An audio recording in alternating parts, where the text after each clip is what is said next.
Last year I started with one variegated philodendron and I cloned it 500 times using a process called tissue culture. In theory, I should have ended up with 500 perfectly identical clones. And yeah, most of them turned out pretty much exactly how you'd expect. They look fairly similar to the original plant, but some of them came out completely green and some of them came out looking like the printer ran out of ink.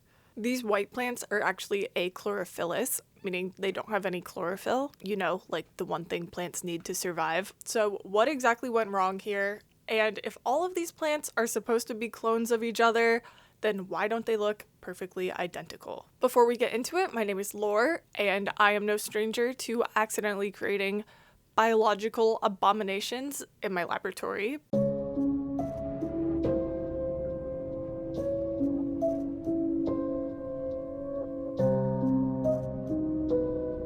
Usually though, I do tissue culture right, and when I do, I end up with some pretty cool plants. If you've ever wanted to clone your own plants at home, I want to help you get started. I sell a starter kit to make tissue culture media, which is the gel that you see the plants multiplying on. I sell that on my website, plantsandjars.shop. I also have created a beginner-friendly tutorial for people with no experience at all to be able to start doing tissue culture, and I walk you through step by step how to use the Plants and Jars starter kit. If that all sounds like a racket, I sell shirts as well. I have these really dope shirts that are locally printed in Florida. I literally drive to someone's garage to pick them up. Wear the shirt while you do questionable things to your plants. Okay, Padawans, let's get into it.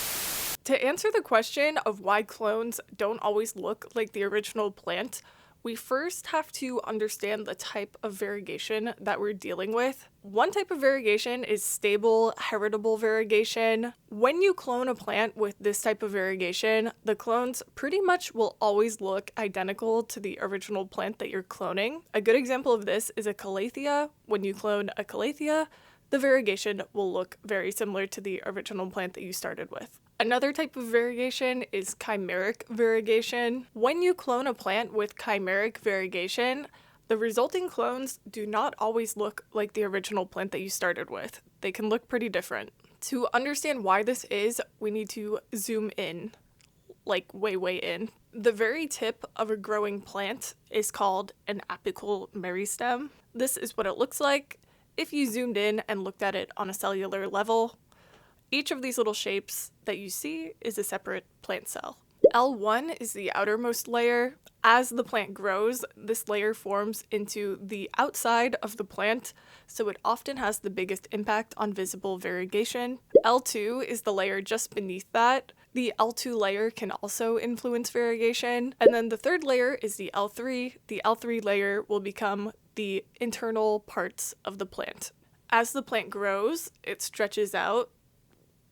If I really abuse this JPEG, you can see how the L1 cells end up becoming the outside of the plant and the L3 cells end up on the inside of the plant. For a plant with stable, heritable variegation, like a calathea, the mutation for variegation is present in every single one of these cells. So when you clone that plant, the resulting clones will have the mutation in all of their cells as well, and as a result, they look a lot like the original plant that they were cloned from. But for plants with chimeric variegation, we have two different cell lines living side by side in one plant. Some of the cells will carry the mutation for variegation, and some of the cells will not. There's a couple different types of chimeric variegation with varying degrees of stability. And when I say stability, I just mean how likely that variegation is going to continue to show up as the plant grows. Plants with unstable variegation tend to lose their variegation patterns very easily and revert back to a solid green state. The most stable chimera is called a periclinal chimera. Hopefully I'm saying that right. I've only ever read it. I've never heard anyone say it out loud. This is when one entire cell layer has the mutation and the other cell layers do not. We also have mericlinal chimeras, where only part of the layer is mutated. These are less stable and the variegation can shift or disappear over time. And finally, there are sectorial chimeras. These are the least stable form of chimera. They are basically the chaotic evil chimera if you were to assign it a tabletop RPG alignment. Okay, let's bring it back to the experiment. So the philodendron red Anderson that I started with was a periclinal chimera. Just as a reminder, that was the most stable form of chimeric variegation. But if it's supposed to be stable, then why don't all the clones look the same? It's because tissue culture doesn't actually copy the plant the way that you might think it does. When I put this plant onto multiplication media, I was forcing it to produce a bunch of new shoots that would ultimately become new plants. And those shoots don't always come from the perfectly organized cell layers of the plant. They can form from small random groups of cells. And at that point, it kind of just becomes a game of genetic roulette. If the shoots form from a group of cells that is made up of mostly stable, unmutated, normal cells, then the resulting plants are likely to be completely green. If the shoots form from a mix of green and mutated cells, then the new plant ends up variegated to some degree. And if the shoots form from only mutated cells that cannot produce any chlorophyll, then you'll end up with a completely white plant. Remember these guys? All of these plants share the same two cell lines, but the ratio of those two cell lines are different in each plant, which makes them look different from each other and from the original plant that they were all cloned from. And that's how you create plants that probably shouldn't exist. The reason that I say they shouldn't exist is just because they would have no chance at surviving outside the laboratory since they have no chlorophyll. They cannot photosynthesize, which means they can't make their own sugars. The media that they're growing on contains a very high amount of sugar, so I'm basically spoon feeding them instead of having them make their own food. As long as they stay in this closed environment, they can survive for a while. But as soon as you take them out of the tissue culture media, they're done for. RIP. This has happened with other plants as well. My mint monsteras also have a very bad habit of throwing out completely white shoots that turn into completely useless plants, or almost completely useless plants. There was at least an attempt at survival here. Because highly variegated plants are usually highly valuable, one of the questions that I get asked a lot is, can you induce variegation in TC? Tissue culture isn't magic, it's just another method of propagating a plant, almost like taking a cutting. Those are both technically methods of cloning. So there's no reliable way to turn on variegation in a plant that doesn't already carry that mutation. You can induce mutations in tissue culture by exposing the plants to certain chemicals.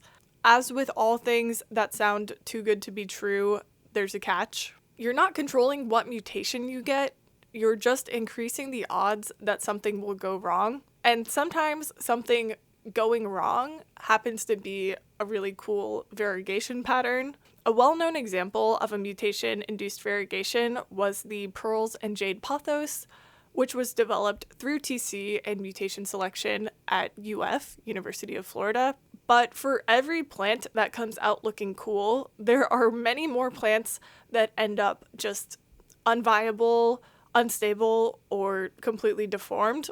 I don't really talk about chemically induced mutations on this channel because honestly, it's not something that I'm super interested in doing, nor would I feel safe doing. The chemicals that you use for this process are very hazardous and not safe to use at home. You can still get very high variegation in TC without scrambling your own DNA, and the way to do that is to use a tissue sample that visibly shows a lot of variegation on it.